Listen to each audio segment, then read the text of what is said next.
Welcome to episode 11 of Movies You Miss podcast. I'm V. I'm John. And welcome back if you're a returning listener, and if you're a brand new listener, we're so happy to have you here. Absolutely. Thank you guys for listening to our sweet, sweet voices. To honor Pride Month, this last week of June, we actually chose two movies that are LGBT stories. I really like that we did that because I hadn't seen your pick and you hadn't seen my pick either. So they were both very appropriate movies with the theme that we were looking for towards the end of this month. Absolutely, and it's always great, no matter what, I think, when we introduce each other to movies we hadn't seen before. Absolutely. It is one of my favorite things about the podcast so far, and I know it's going to keep happening on both ends, and that's going to be some of my favorite. Agreed. Yeah, I always am eagerly awaiting your feedback on any movie pick that I have, for sure. And likewise, I enjoy our text conversations briefly after we've each watched our picks, and then I also like diving deeper into the conversation. And so, before we get into our picks this week, I think you and I both saw movies that we'd like to talk about. Yeah, we did. I didn't see it in theaters, unfortunately. Mine was released on streaming, but that's okay. It still was an enjoyable experience, I thought, anyway. The brilliant Mike Judge has released a new Beavis and Butthead feature film, and it is entitled Beavis and Butthead Do the Universe. I saw the trailer for it about 2 weeks ago when I saw it on one of my Instagram pages, and it was great. I laughed for the entire 86 minutes. It started out as all Beavis and Butthead episodes start out, and it just was exactly what you would expect from a Mike Judge Beavis and Butthead movie. My sister and I still quote Beavis and Butthead Do America. Oh, yeah. And we actually took a vacation last week, and so we were at this lake, and I turned to her, I go, "Is this a goddamn?" Yes. We still quote the hell out of that movie.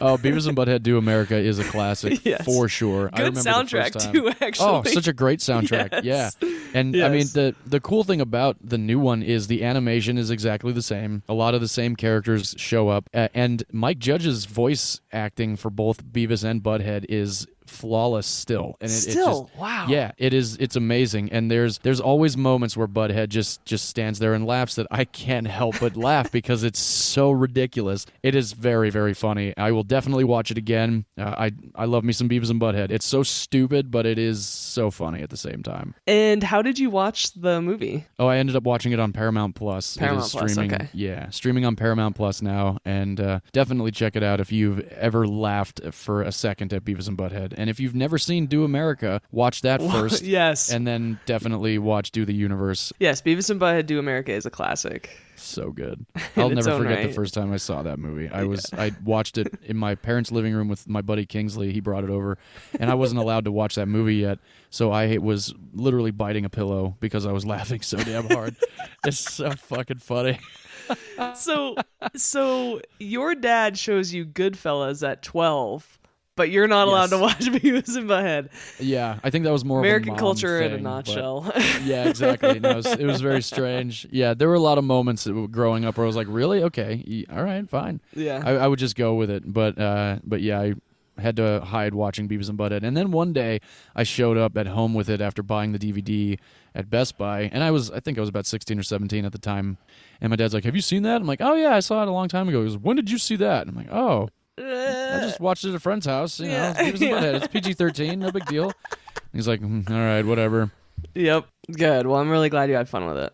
Thanks, me too. And an occurrence that happens semi-regularly, a complete opposite 180 turn for the two of us. Yeah, and it was interesting that you went to see this one that you saw because you don't like this genre often. Yeah, you're right. I actually don't like this genre very often. However, it is a subset. So it's a horror movie, classically known as a horror movie at least, but it's a horror sci-fi movie, which I can get more easily on board with. I think because I have such a love for sci-fi, maybe the movies are a little bit more accessible for me. And I think I'll also just find them very fascinating on one facet, even though they are somewhat scary. And I'm talking about The Thing, which is a 1982 film with Kurt Russell in it, who was really hot in the 80s, by the way. That also helped. No, but it's actually a John Carpenter movie, and for the 40th anniversary, which a lot of theaters are starting to do this more and more for anniversaries. So the Fifth Element anniversary showing is coming up. Men in Black is coming up. There's a bunch of movies actually this year that John and I have been talking about that are going to be re-released in theaters. Now, it's only 1 or 2 showings. Like, it was a Wednesday and a Saturday that they showed The Thing, and that was it. And so you needed to get tickets, or you missed it. I missed out on it. It's not like it's a full re-release. Right. They did the Fathom events can be hit and miss, but they got a lot of feedback from people recently. They showed it in its original aspect ratio. The quality of the image was fantastic. I was very impressed, actually. Awesome. It's got a really creepy score, which I thought was great. And I actually don't necessarily think of this as a horror movie. I know a lot of people do, but I think Alien is a hell of a lot scarier than this movie. Oh, really? I've actually only seen the original Thing one time, but I remember it was definitely freaky but also very awesome. But yeah, I think you're right. I think the original Alien is a bit scarier because there's a lot more that's not in your face, kind of like how The Thing is. Yeah, and so I will say that this subgenre of horror, which is sci-fi horror, is definitely something that I can get on board with. And funny enough, the more we talk about it, the more I realize how many of in that genre I have seen before. Oh yeah. Versus maybe the psychological horror movies that we've been talking about, like Midsommar and stuff like that I certainly haven't seen before. But yeah, and so it was incredibly enjoyable. I think it absolutely holds up, and it was just really fun to see this movie that otherwise I never, you would, as someone my age, I never would have seen in the theaters before. I never had that opportunity, right? And so these older movies that are getting re-released and now as adults we have opportunities to see them on the big screen is just super fun and satisfying. I was very happy that this is becoming more popular and more of a trend, and I'm excited to see more re-showings in theaters. Hell yeah, I am as well. Well, the nice thing is that even though you didn't get a chance to see The Thing in theaters, it actually is free to stream right now on Peacock, or you can rent it for $3.99. Cool. Yeah. All right, sweet. All right, well, should we completely switch gears again and talk about our picks today? I think we should. Yeah, I'm excited. Okay, great. I believe you go first. I believe I do go first, and I'm very much looking forward to hearing your thoughts on this film. I chose the 2020 French film Portrait Les Jeunes Filles en Feu, and that is translated to Portrait of a Lady on Fire. Written and directed by Céline Sciamma, starring Noémie Merlan and Adèle Haenel. And my God gracious, what a stunning piece of cinema this movie is. This is a piece of art. Yes, it is. It is so meticulously shot, and every shot is like a portrait. And watching the interview with the director of photography on the Criterion Blu-ray edition that I have, she is extremely fascinating to listen to. And the whole pre-production of how they wanted the film to look was them essentially going to museums across Europe and finding certain portraits that they could almost recreate, but only recreate by color and by feel, if that makes any sense. Mm-hmm. Like when you look at certain portraits, there's always like, my gosh, look at the face, look at the hands, look at the arms, look at how the dress is laying, look at what they're holding, stuff like that. And they really nailed it with most of the portraits that are painted on screen. However, even just the mannerisms and the way that these women interact with each other, like you feel is literally just being brush stroked across the screen. It's so gorgeous.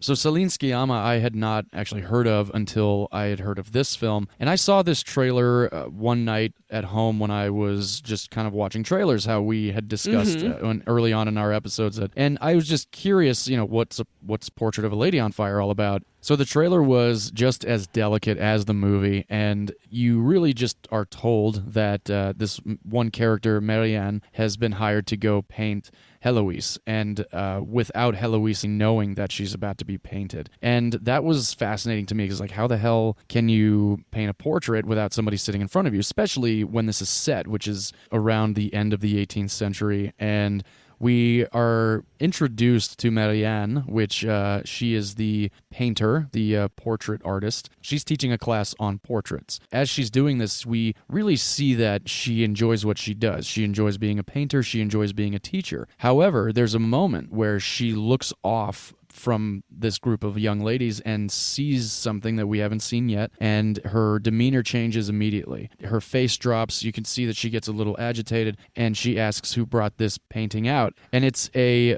painting that Marianne did of Eloise, essentially on fire. Then we're gifted this incredibly beautiful story about how these two women fell in love with each other. One of my favorite things about how Marianne starts telling the story is she gives us the title of the movie. And, Yes. The title of the painting that we have just been given a brief glimpse of. Then we are transported several years in the past, and we're on a boat with Marianne. She's going to this island, and that's really the one and only time we see any men in this movie. Mm-hmm. We don't meet any father figures. We don't meet any groundskeepers. None of that at all. It's essentially this island is run by women, which is great. It's beautiful. It's a nice little section of France. That island and the coast that they used was actually a salvaged coast preserved by the government of France. Oh. So that portion of France hasn't really been tarnished with anything over however many decades and years at this point now when the movie's being shot and set. So Marianne gets on this island, and she is being followed by one of the guys in the ship, and he's carrying some of the heavier stuff for her. He then drops the stuff and turns away and walks away. Very unceremoniously. Yeah, no. See Drops you all her soon. shit. There's no all right, we'll be back in a couple weeks for you. Best of luck. None of this stuff. And I can only imagine that these men didn't really know why she was going there in the first place. Anyway, they were just doing their job, taking her across the channel and getting her on the island. So Marianne asks this guy, where do I go? He goes, that way. Yeah. He just points in one direction.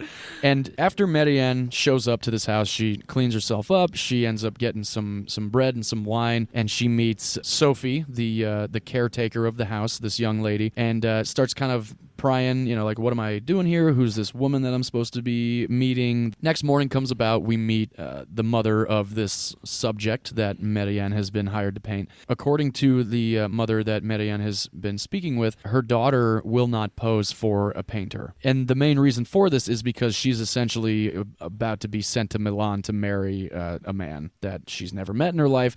Arranged marriage situation, like how most things happened back then, the arranged marriage thing. And there's a lot of hostility we find out later from Heloise's character about how she really doesn't want to go marry this guy in Milan because she's never met him. She doesn't know what he's about. She doesn't know if he's going to let her listen to music, if she's going to let her do this or do that, and essentially be herself. So Marianne is in this conversation with her mother, and she says, you need to paint my daughter without my daughter knowing that you're painting her. She's not going to sit for you. She's not going to sit still at all. She essentially is this free spirit that you need to capture and make her look beautiful for this man in Milan. So with this portrait being made of Heloise, who we have yet to actually meet in the movie by this time, this is already almost about a half hour into the movie, we come to realize that if the suitor that she is being betrothed to does not like this portrait of her, then he's not going to marry her. So Heloise's mother is essentially like, you got to make her look flawless. You got to make her look like a porcelain doll, like the most beautiful creature on the planet. And Marianne is essentially kind of like, well, I don't know how I'm going to do that unless she sits for me. Yeah. Heloise's mother also tells Marianne that she has told her daughter that she has a walking companion now. Mm-hmm. So when Marianne ends up going out on these walks with Heloise, she starts to really study her by the way she walks, by the way she looks, creases her eyebrows, blinks, smiles, although she doesn't smile often. And one of my favorite lines is when Marianne is with Sophie after a few days, and she goes, she's never smiled. And Sophie says, have you tried being funny? Yeah. And then Marianne starts laughing, and it's like, oh, no, she actually hasn't tried being funny. Maybe she should give that a shot. We actually don't see Heloise's face until they go on this walk, and her hood falls off, and she turns after she runs to the coast. And oh my gosh, yeah, right when we see Heloise's face, who was played by Adele Hanel, I have never been more captivated by a pair of eyes next to Ben Stiller's in The Secret Life of Walter Mitty. I mean, my gosh, they're like universe eyes. Like, she has these crazy blue, brown, green eyes. Like, it's just an insane shot. I love that both of these women are beautiful in their own right, though non-traditionally beautiful. These are not supermodels. Right. These are not movie stars. They don't look like movie stars or anything. No.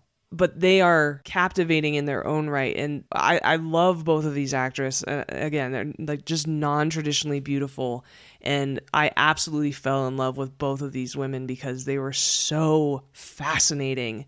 And again, like you said, their eyes and everything, but they're just captivating women in their own right. Oh, very much so, yeah.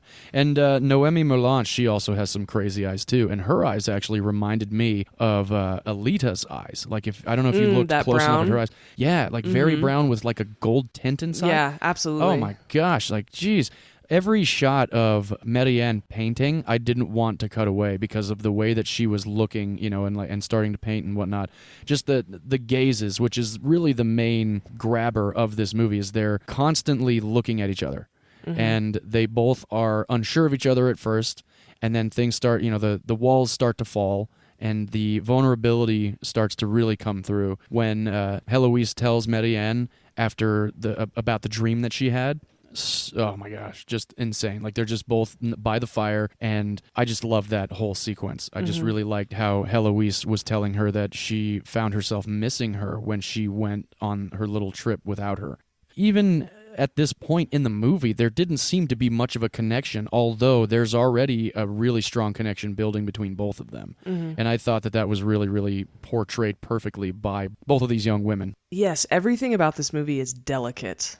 As you said, you know, there's not a super strong connection that you think off the get-go, because it's building so subtly and even a little bit behind the scenes. And there are a lot of movies where you feel like you're right in the middle of it, and then there are other movies where you feel like, okay, I'm being very quiet because I'm just an observer. The first time I watched it, I was leaning forward off the couch. I felt like I was getting closer and closer to the screen like every 10 minutes because I wanted them to both just like embrace each other and be with each other, because you could tell it was so palpable that they wanted each other after a certain amount of time. And then the whole thing with music was like just wonderful. Oh, beautiful. Because Heloise was like, I've only heard a little bit of music in my life, and we find out that Marianne is actually able to play music, and she plays her a piece of music, and she's like, is this some merry music? She goes, it's not really merry, but it's upbeat, you know, I think you might like it. And she explains to her like what's going on in the song that she's playing for her, and I really like that scene because it's just so intimate between both of them, and they're sharing something almost for the first time. You know, they're not out on a walk. They're actually confined in this room, and she's like, oh, you haven't heard music? Let me play you something. And then she starts playing it for her, and then you see in Heloise's face that she's like, I really like this music. And she goes, well, Milan's a very musical city. And then Heloise says, well, then I look forward to Milan. And you're like, oh, fuck.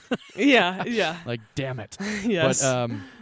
But amongst other things, Celine Sciamma found this portrait artist on Instagram. Her name was Hélène Delmer, and every time we see Marianne painting, just the hand on canvas, that is this painter, Hélène Delmer, and she's got a very interesting Instagram page where most of her portraits have a thick line of paint over the eyes, so you're not actually getting the entire face of the portrait. And as you mentioned earlier, this whole movie is art. Yeah, it is.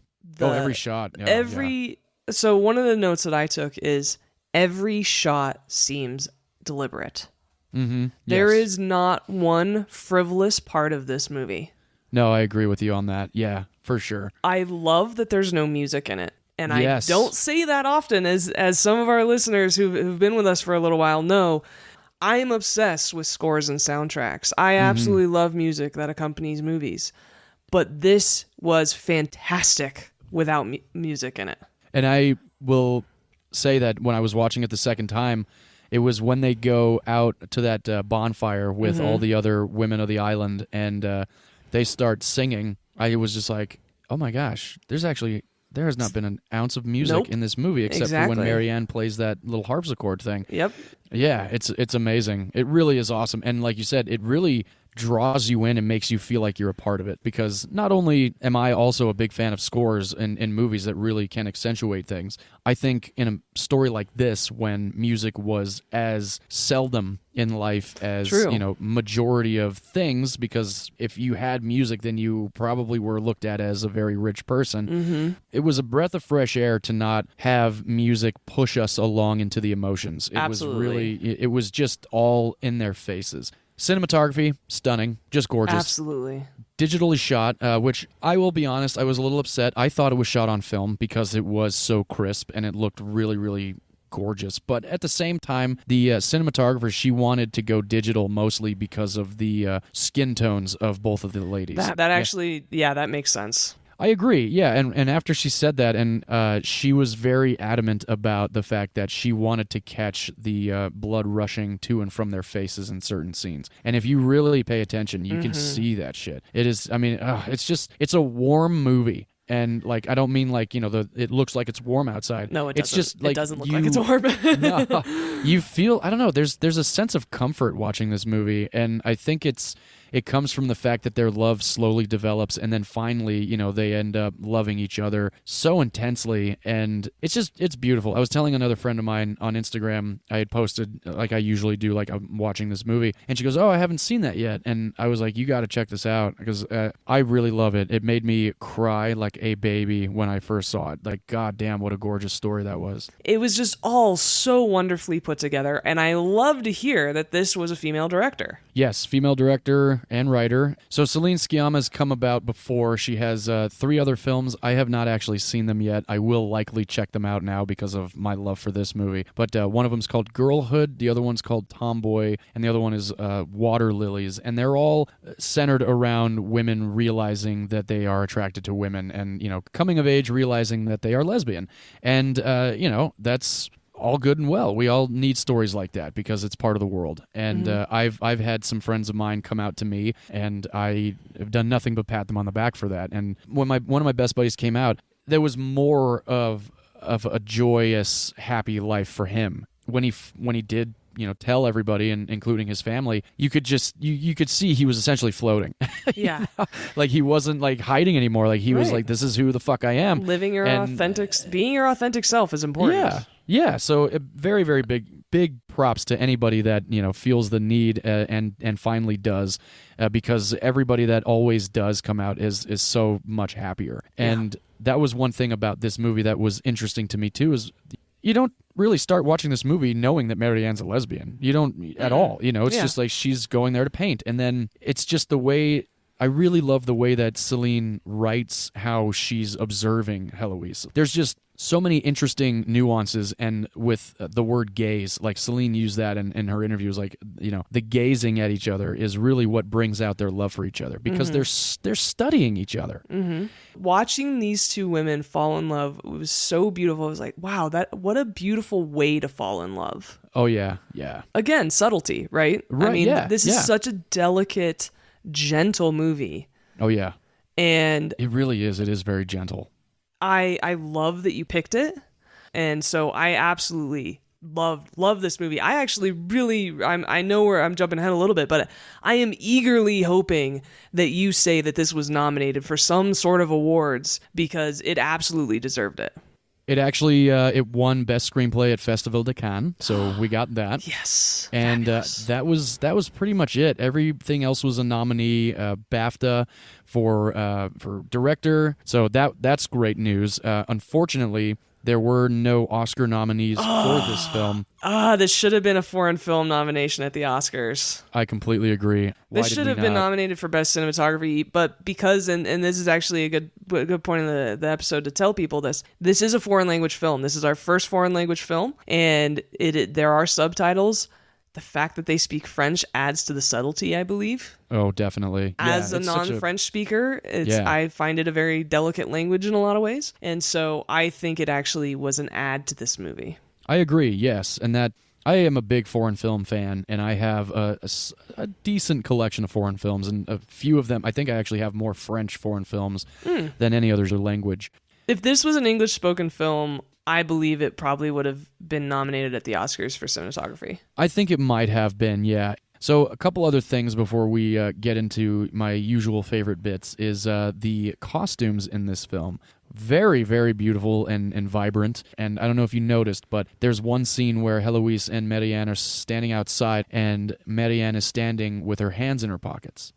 And according to history, that is an accurate portrayal of dresses back then. So ladies, Dresses had pockets back in the 17th century. The fuck did they get rid of pockets in the 19th and 20th century? What the hell? I can tell you right now, I am speaking for most women. The fact that we do not have regular sized pockets is the biggest amount of bullshit. We hate it so bad. Every time I see like a lady friend of mine, actually just yesterday, Leilani, I work with her at the brewery. She came in and was like, "Oh, look at those shorts. Those are kind of cool." And she goes, "Yeah, and a pocket to fit my cell phone." And I was like, "Oh, awesome. You got a pocket. Fantastic." And it's true because the pocket thing has been over like the last decade. You know, there's like been like, why don't we have pockets in our dresses and our pants and our and whatever? So that I can say with confidence that was authentic for the time. Yes. Yeah, so that's fantastic. If anybody wants a 18th, 17th, 18th century pocket dress, then there you go. Look to the costume designer of Portrait of a Lady on Fire. Nice. And she might be able to hook you up. Celine Sciamma wrote the ending of this movie first. So that's one thing that I always tried to attribute when I was writing my stuff was write the ending first, get your characters there later. And she did that on this go-around, and I thought that was great. Listening to her talk about how she wrote the ending is also just wonderful. I'm not going to give any of the ending away, but it's beautiful. It's oh very, my God, yeah, this ending is gorgeous. Amazing. It's gorgeous.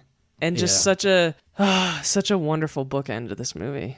Yes, absolutely. So there's that. The ending was written first, which I really liked. And during the pre-production and most of the production of the film, both of the ladies did not spend a lot of time together. They did not rehearse together. They didn't really spend much time between takes with each other until things started getting a little bit more intimate with the characters. And they did that so that they could develop each other's character flaws while they were acting on screen. So it's all natural. All of their reactions to each other is really just based off of them being there, which I thought was fantastic as well. Well, and it also allowed them to portray their standoffishness at the beginning of each other, right. Their awkwardness around each other. Yeah. It definitely felt like they didn't just seamlessly get to know each other in this very immediate way. And I think that was a fantastic strategy by the actors. I think so too, yeah. Yeah.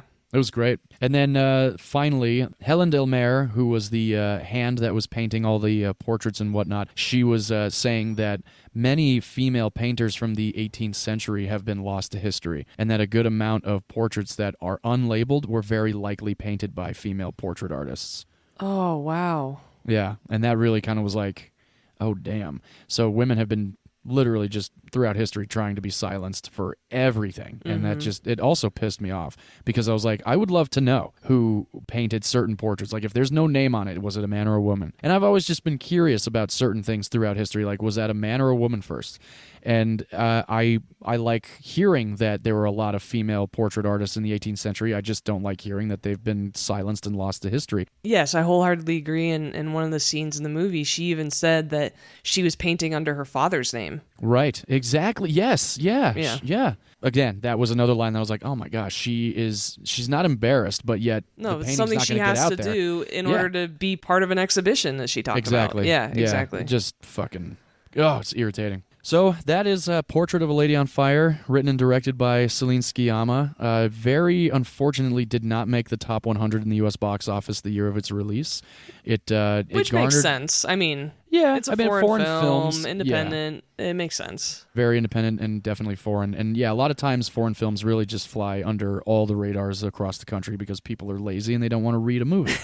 And I find that to be ridiculous because if I spoke a different language, I would want somebody to read my movie, Like, that's the only way you're going to really see it. So in the U.S. box office, only garnered up $3.8 million, which is good for a foreign film. That is more than I thought you were going to say. So, yeah, that's pretty good, actually. I was very happy to see that. And the worldwide gross was just over $10 million. And let's see. Since this was a foreign film, I did a worldwide box office instead of the U.S. box office because it did not crack the top 100. And the number one worldwide box office for 2020 was a Chinese film called 800. I've never seen it, but what I read about it was it is about these Chinese soldiers that are being overrun by 800 Japanese soldiers during particular war. So that was the number one worldwide gross, over 400 something million. Oh, wow. So it must have been released in the U.S. I just did not hear about it. Mm-hmm.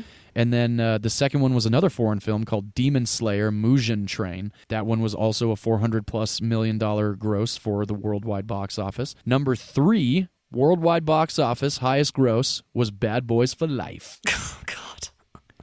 I love Bad Boys for Life. I love all 3 of them. And then the number 5 highest grossing film of 2020 was one of my most absolute favorite Christopher Nolan capers, Tenet. Nice. And I'm impressed by that, given that it was everybody I've ever talked to who's seen it saw it on HBO. Exactly, yes. So it's impressive that it did that well in the box office. Yeah, it breaks my heart to say that the first time I watched it was on HBO Max in 4K in my house. I almost blew my soundbar out because I had the volume so high. And I felt like I was cheating on Christopher Nolan by watching it at home first. But we didn't know when theaters were going to be open again. Right. So it was the summer of 2020. And then it was 2021 when theaters opened again. And my buddy and I went to see it in 70 mil in IMAX. And that was the most absolute, just greatest experience next to Top Gun IMAX. Christopher Nolan and IMAX are a match made in heaven. Oh, absolutely. Yes. Yeah. So that is my pick for our Pride Month episode, Portrait of a Lady on Fire. If you have not seen it, it is streaming on Hulu now, I believe, for free. It's 2 hours long. It feels a lot shorter than that because it is such a gorgeous watch. And if you are a crier, make sure you have several tissues because, like I said, the first time I watched it, I really cried. This second time, I got interrupted by my asshole dog, and he really took me out of it. But I still got a bit choked up at the end. But it's a stunning piece of cinema. It is. And even though it is in another language and even though there are subtitles, I think of this as a very accessible film. Yeah, 100%. I mean, I've already recommended it to my mother and my sisters. Oh, great. And several other people. It's funny because I know we'll get into this a little bit later, but any adult could feel completely comfortable watching this movie. This is, again, agree, yeah. you know, as we talked about, this is a subtle movie. This is not gratuitous. There was absolutely much more of a lesbian sex scene in Atomic Blonde in our second episode that we talked about than this one, right? There absolutely was. Yeah, I didn't actually touch on that there's really no graphic sex. I mean, No. there's some nudity, but other than that, it's really, it's just about the love, and and again, subtlety. It's great. Yeah, fantastic pick, and I think something that I already knew, but I love that our audience can now get to know it as well, is the range of interests you have in film. I've joked before how, you know, you love gritty movies and, you know, you're picking all these dark and action-packed movies, and what a lovely pick, and it shows, you know, I love that it's showing our audience the range of tastes and interests that you have for film, and it was just great. Very happy with it. I'm glad you enjoyed it. I'm glad I got to introduce you to it, and hopefully many listeners later will also give it a shot and let us know what they think. Absolutely. Please do. So yeah, I think it's time to get into yours, which is a little bit lighter fare, but it's also centered around the same kind of deal. It is. As you said, we're going to shift gears a little bit and discuss my movie, which is a 2018 film called Love, Simon. This is set in present times and is about a young man who is gay, his journey of coming out with a bit of help from a pen pal along the way.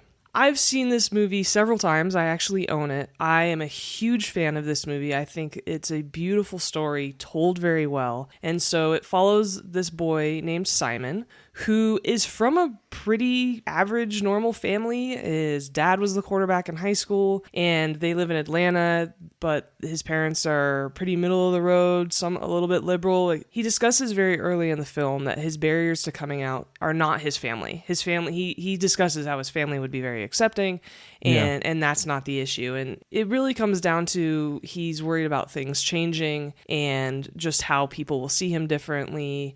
I liked the fact that he wasn't worried about telling his family as well, especially his father. I thought that was actually a really nice way to kind of ease the tension a little bit for the viewer. Yes, thank you for that. Yes, I agree. His father was great in that. It's played by Josh Duhamel. I think this story, a lot more than maybe some other movies that I've seen, really does a great job normalizing and humanizing this story and this person, because he seems just like a very normal kid. This is a very normal family. There isn't some huge barrier that he has to overcome. But it's painting this picture for you as the viewer that even normal kids from a normal family in America do struggle with being gay and coming out, and there's stress around that, and there's anxiety and still being in the closet. And I just think it did such a great job normalizing an LGBT story with just a cookie cutter American family. I agree. I liked that both of the parents were as involved in their kids' lives as, I would say my parents were. I'm sure even your parents and several Absolutely. parents that I have known throughout my life. I just like the fact that they did stuff together. Every now and then, there's even now in my 30s and my sister in her 30s, my parents are like, want to have a movie night at the house and dinner? It's like, hell yeah, Oh, like, nice. yeah, I would love free dinner and to watch a movie. You speak in my language, Mom, let's do it.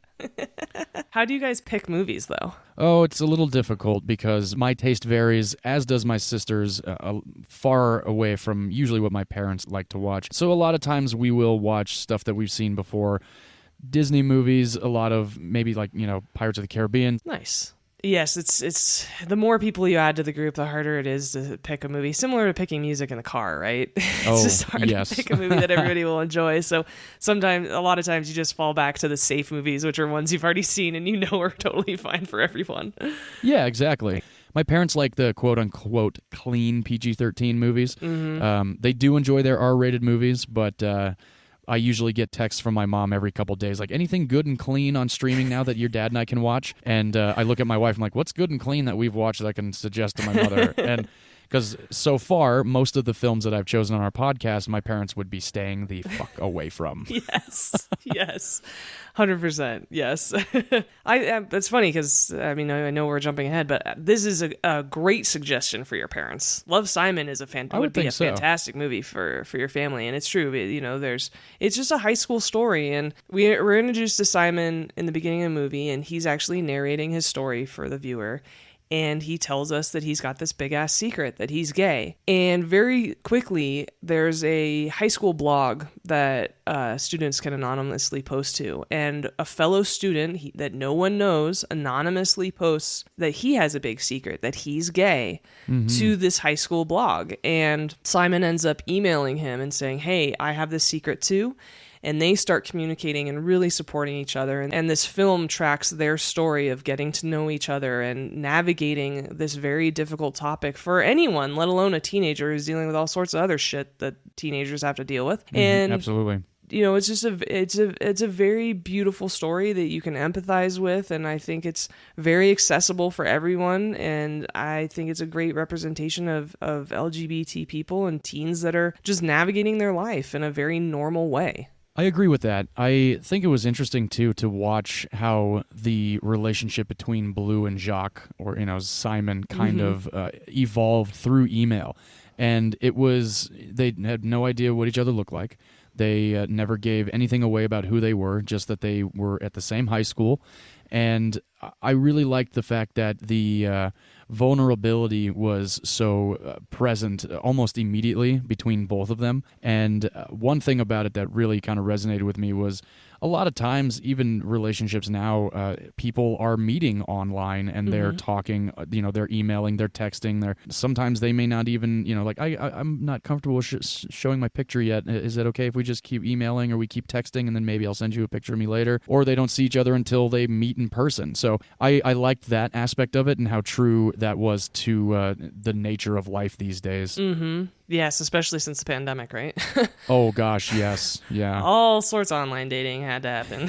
I can only imagine. Yes. And similar to your movie, I like the subtlety of this one. It's not hitting anyone over the head with being gay or messaging or what have you. And the way it's written, I think, is very, very well done. There's a scene in the very beginning of the movie after we, the viewer, know that Simon is gay. And they're sitting down to watch a movie as a family, just like you and I just discussed. Yeah. And his father makes a couple of comments about The Bachelor. Yes, I remember that. It's very subtle because he's not homophobic. It's nothing like that. It's more just stereotypical generalizing and assumptions about he's joking with his son about the girls and everything like that. There are these little comments that for Simon it reminds him that he has this secret that he's keeping from his family. And I thought that was such a great example of little things that a lot of people who are not in that situation wouldn't ever realize. Right. Yes, of course. An extreme term for this is microaggression, when you're talking about race and racism and things like that. That's a term that's used. And I wouldn't say that's what happens in this movie. It's just more illustrating the fact that people who are, maybe white, don't realize specific little comments that aren't overtly racist are still hitting someone a bit who is of a different race than them, or again, someone who's gay. Little passing comments that just grab your attention if you are LGBT or if you are a racial minority, because you are aware of those things more than the person who makes those comments. Absolutely, yeah. And I've caught myself in the past, I completely agree with that, though. And watching this movie, especially when he does come out to his family and his dad says, "What girlfriend of yours turned you, man? Come on, which one was it?" I would likely say the same thing, because I'm trying to make light of a situation to make my son feel a little bit more comfortable about it, because I'm not upset about it. And because you're very uncomfortable, too.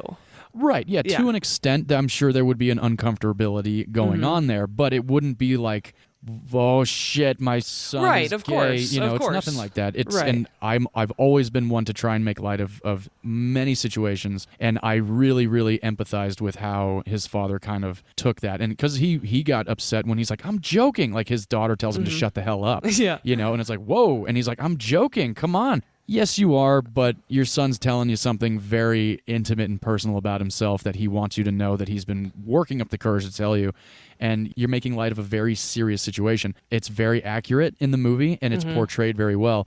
And again, I didn't think it was malicious. I just figured he was literally just trying to make his son feel more comfortable about it. And I agree with you. It was a very, very good way to write that scene, and very normalizing, because I can absolutely tell you, in my family, we absolutely deal with uncomfortable conversations and situations with sarcasm. That's that's how we try to get away. We're like, "This is making me really uncomfortable. Let's make a joke." Yeah, of course. Yeah. It's a classic family dynamic, right? Yeah, because then you have that laughter with each other, and then you can kind of calm down from the laughter and realize that there's nothing to be comfortable about, and you can continue the conversation. Exactly. I love all the characters in this movie. I think they're pretty fully realized. The parents are great. I love, love, love Jennifer Gardner, who plays the mother in this movie. Good. She's so great. And Miss Albright, the drama teacher. I wrote down a couple things. Oh my God. She was very entertaining. Favorite fucking subplot of this movie is Miss Albright, the drama teacher. You want to know one of my favorite lines of hers? Yes, please, please.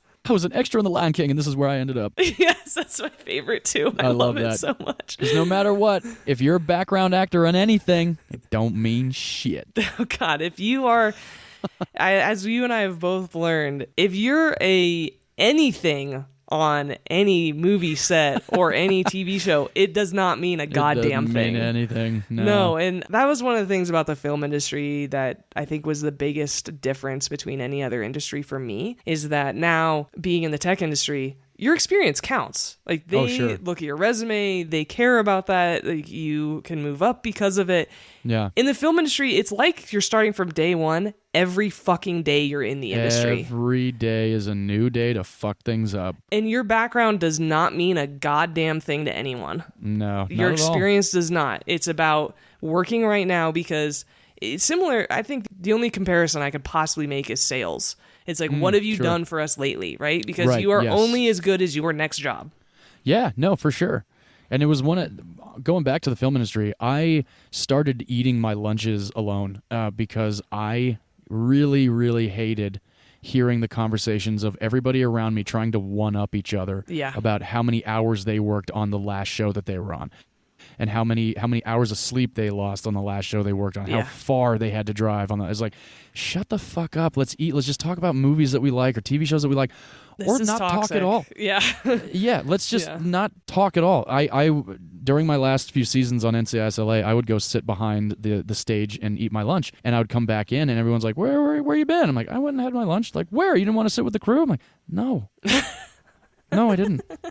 And at the end of the day, we would all pile into the trailer and do the paperwork and yell and scream about how we should have shot it this way and this, that, and the other. Of course. And that's every show. That's not just that particular show. That's literally every show that I ever worked on. I was like, oh, why didn't we just shoot this angle instead of that one? We would have been done so much quicker. Yeah, just let's get the paperwork done and go home. And it's true. I mean, I think that's a very good example of all art, right? Because for sure. Marianne in Portrait of a Lady on Fire, she never really knew when she was done. There was always something else she could be doing to the painting. It's true. Like when you are making things like that, there's always something else you could have done, or but in art, like I could have painted this a little bit different, or maybe I should have added this. Yeah, it's always more. It's always more. Constantly. I get that. My thing I usually would do, like write a script and then a week later reread it and be like, no, and change that. And then even if I'd shot it, like I would hit up, the actors or actresses and be like, hey, so I rewrote the ending. Can we shoot that sometime? Mm-hmm. And it's like, why? Just leave it the way it is. I know. And no, it's true though. Like you said, in art, everybody's always trying to improve what they've, started on, and that's just life. Yes, exactly. And there are a few pieces of this movie that I actually would improve. This movie is great, but not perfect.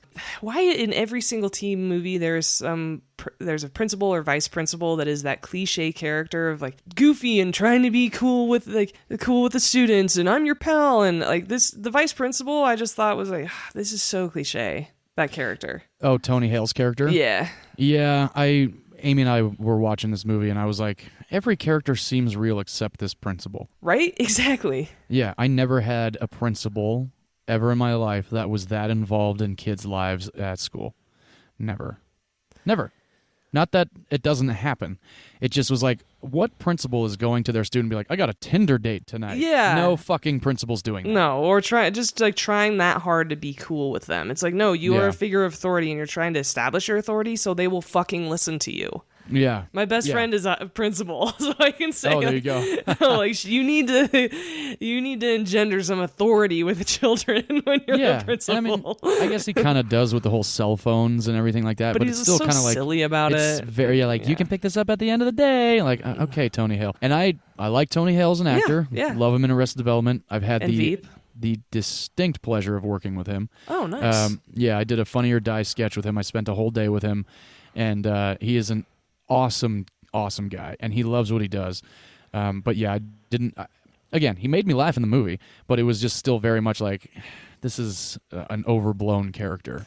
Yes, the only piece that I did really enjoy, again, subtlety, was that at a certain point in the movie, he wears a pride pin to support the gay students. And I really like that. I really like that. Yeah, no, that was great. Definitely. Yeah.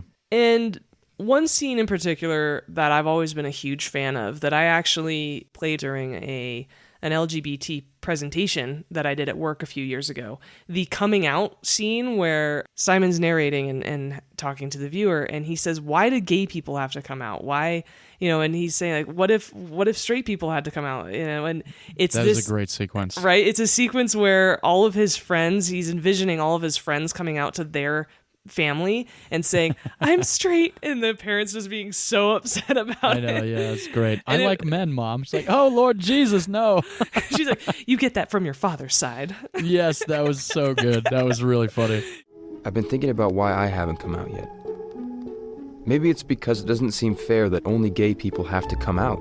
Why is straight the default? I have something I need to tell you. Mom, there's something I have to tell you. Can we talk? Yeah. I'm straight. I'm straight. I'm sorry, Mom. It's true. I like girls. I like men.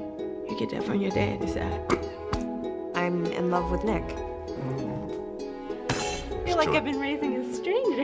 Yes, absolutely, you have. I'm heterosexual. Oh, God, help me, Jesus, please. Yes, I love that scene just because it turns things on their head and be like, for straight people, it's turning it on their head a little bit to be like, okay, this is how uncomfortable it could be if I had to do this myself. Right, yeah. Again, humanizing. I love it. Absolutely love it. Oh, very much. I thought that was definitely a great sequence.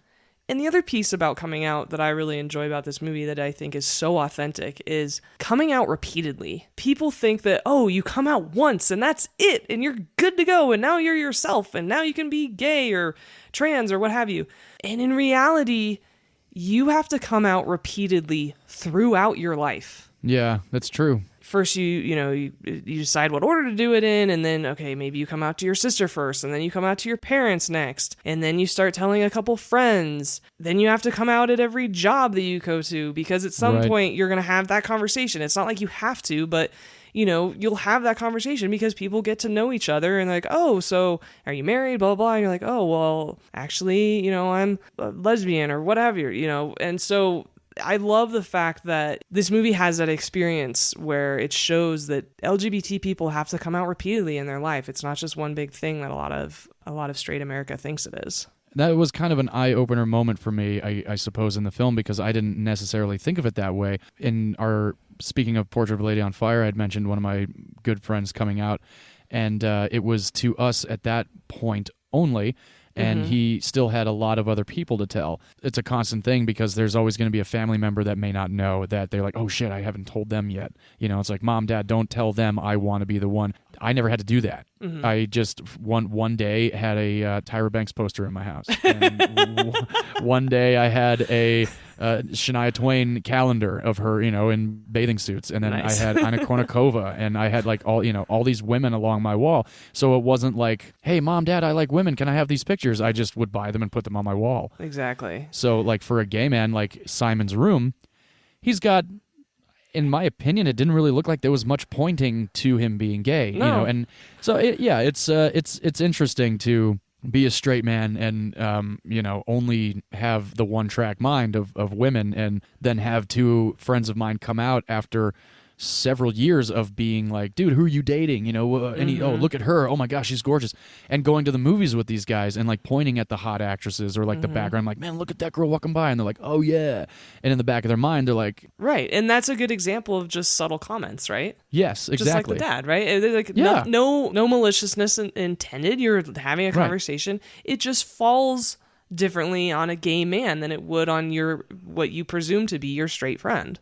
Right, yeah. Yeah, and that's the thing, is that once you're out, it doesn't mean you're out for everyone. I mean, and like you said with the phone, yeah, you come out to your sister and you're like, but I haven't told anyone else. Don't tell anybody else yet. Yeah. Or you come out to your family, but you don't come out to your in-laws because they are not accepting, and you don't want them judging the shit out of your partner or what have you. And so there's such a nuance to it that you always have to think about that straight people don't have to think about. And I think that's my point of this conversation with this movie, is that it's just something to realize that maybe something that you don't have to think about all the time is something that other people have to. Mm-hmm. And it's just that empathy piece that I really love about this movie. Absolutely. I will fully agree with you on that. There were a few things, though, I will be honest, that did kind of irritate me with Love, Simon. And I was talking to Amy about it, my wife, and I think she made a good point about it. When Simon's picking up all his friends at the beginning of the movie, and he's like, we drink way too much iced coffee. And now, I've been out of high school for a very long time. I never picked up any of my friends from high school to go to school. I don't know a single person.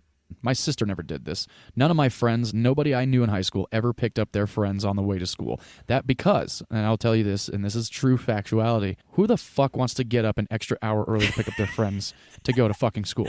That's my issue with the iced coffee run. I'm like, Thank you. are rolling out of bed and getting there maybe on time, and that's it. There's no way in hell. Granted, this is movie, and it's all good and well, but no way in hell. And Starbucks was a thing when I was in high school, but I guess maybe. But who so they the don't bring fuck it is into getting school. up at 6 a.m. to do all these things? Who's 17? Yeah. Literally no one. Yes. That's really the only thing that was just one of the main things that was unrealistic to me, along with the principal, Tony Hale's character. So those were like two things that I just was like, I don't buy this. Little Hollywood. Yeah. I agree that the picking up your friends, I agree. It is a little unrealistic. I think it was just to establish relationships, obviously, and it did it. It did it well. It did it well, yes, and I agree with you. To ask my mother, it was a fucking battle every morning to get me out of bed to go to school. Oh, hell yeah. The only times I was ever at school early is when I was tutoring someone, and I was like, okay, well, we got to meet before classes start, so I'll see you at 7:30. Like, that was the only time I was ever early at school. Right. Yeah. And so, yeah, I agree with you. I didn't have as much issue with that. It's just I was like, yeah, this is unrealistic, but setting up the relationships, okay, this is why they wrote it in. I get it. Sure. This is nitpicking, but we are sharing just a couple of little things about the movie that, like, I think a good way to put it is that we would have changed had we made this movie. I think so. Yeah. But otherwise, great movie. We both really enjoyed watching it, correct? Oh, I did very much so. Yeah, I laughed a lot, and I empathized with just about every character to an extent, I would say. And I think that's a perfect opportunity to transition a little bit.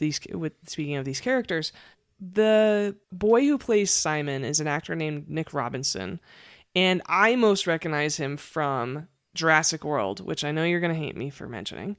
But he's seriously in Jurassic World? Yeah, he was the older son in Jurassic World that goes on his scary running adventure in Jurassic World when all the dinosaurs. Is that when he's in the little ball with his sister? Oh, yeah, little brother. Oh, little brother. They're two boys.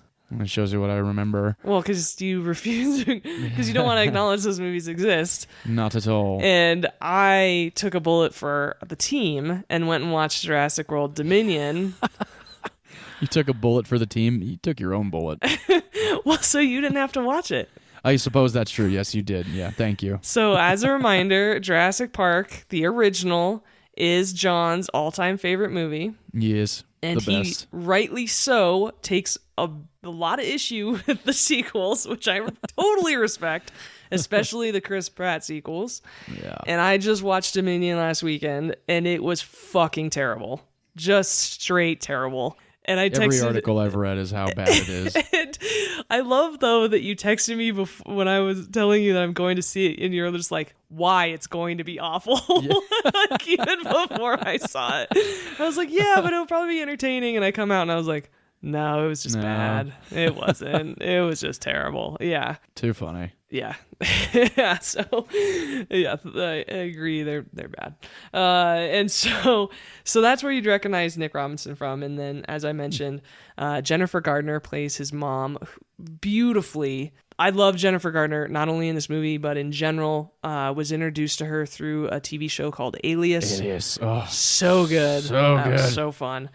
She's also been in some very good coming-of-age teenager movies. She's in Juno, 13 Going on 30, which is a classic.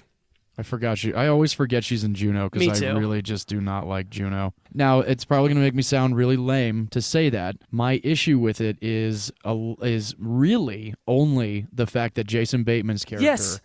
That's my issue with it too. I do not like that movie because of that whole Glenn, that whole Hollywood thing. Creating a conflict unnecessarily. Completely unnecessary.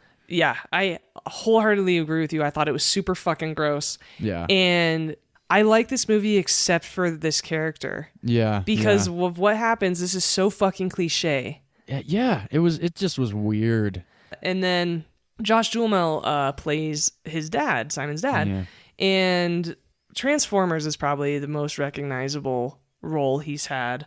I would think so, yeah. Remember Win a Date with Tad Hamilton that came out in the early 2000s with Topher Grace? I remember it. I never saw it, though. It's terrible. I like Topher Grace. Is that Kate Bosworth, too? Yes, it is. Okay.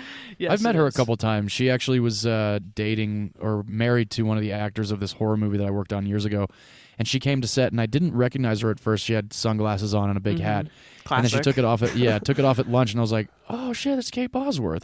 And I love the movie Rules of Attraction. So I was like, oh, shit, I gotta talk to her at some point. And I ended up having a lot of very good, very fun conversations with Kate Bosworth. Oh, awesome. She's a sweetheart.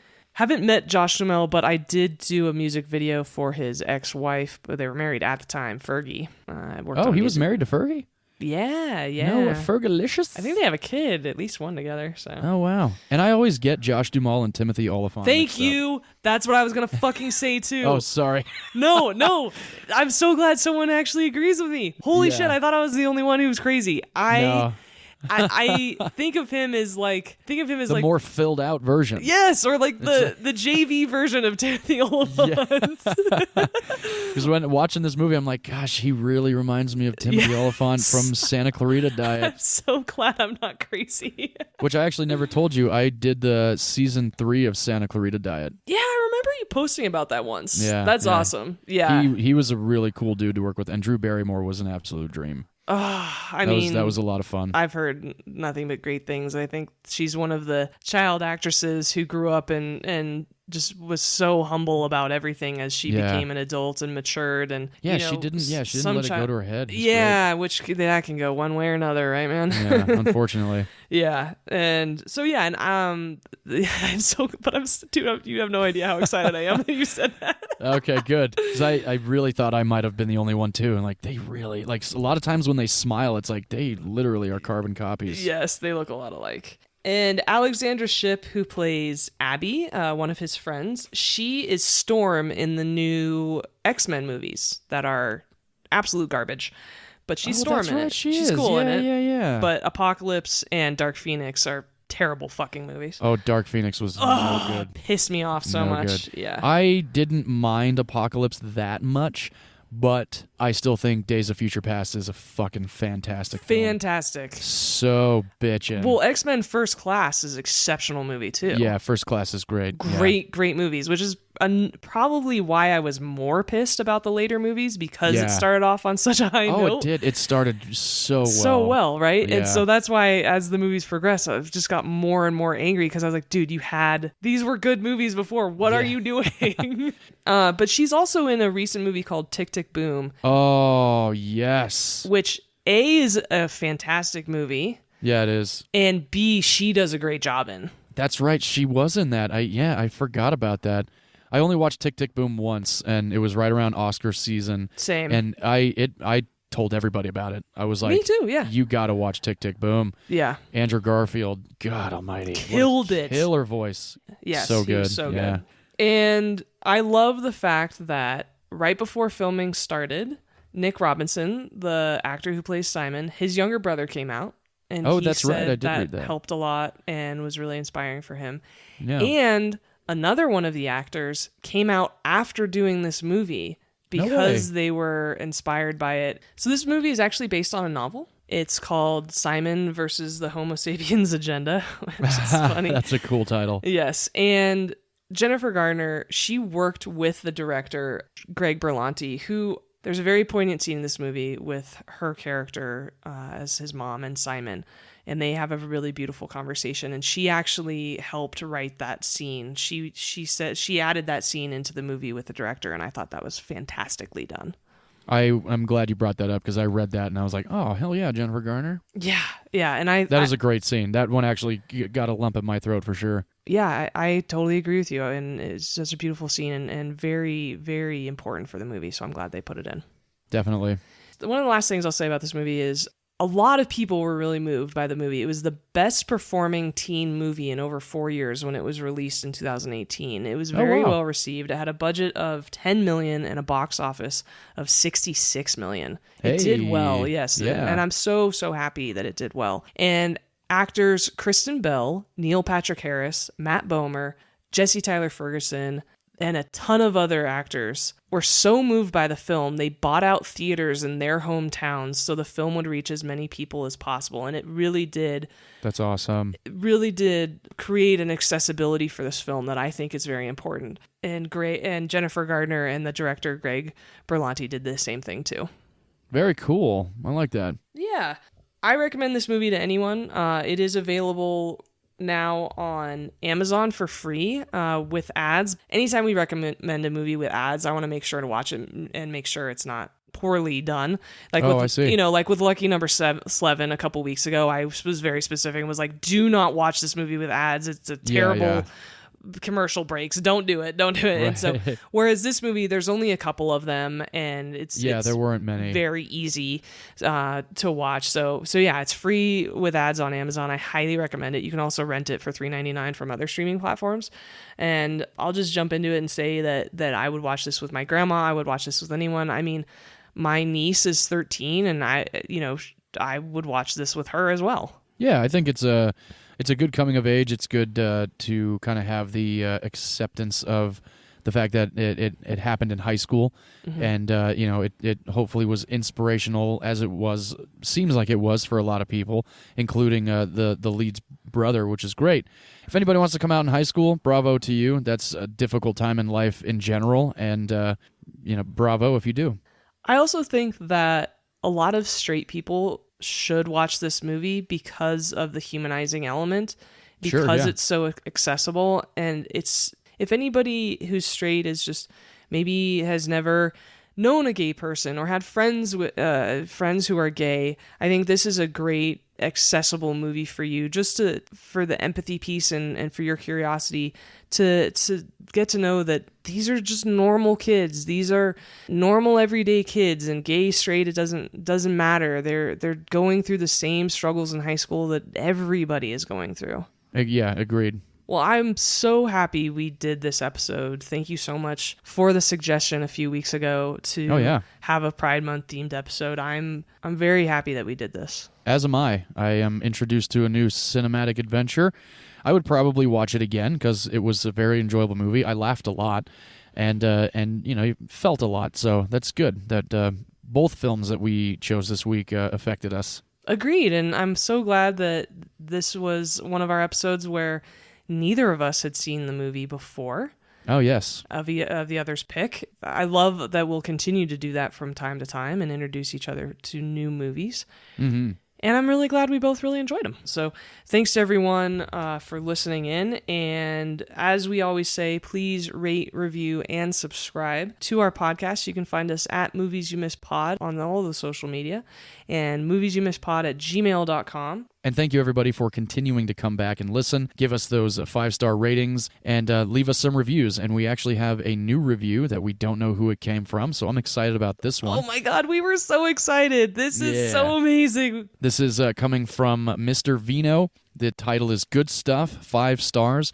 Liking the podcast, John and Vee. Great info on the cast and little tidbits happening in the movies without giving anything away. Keep up the good work. I'll be listening to the future works.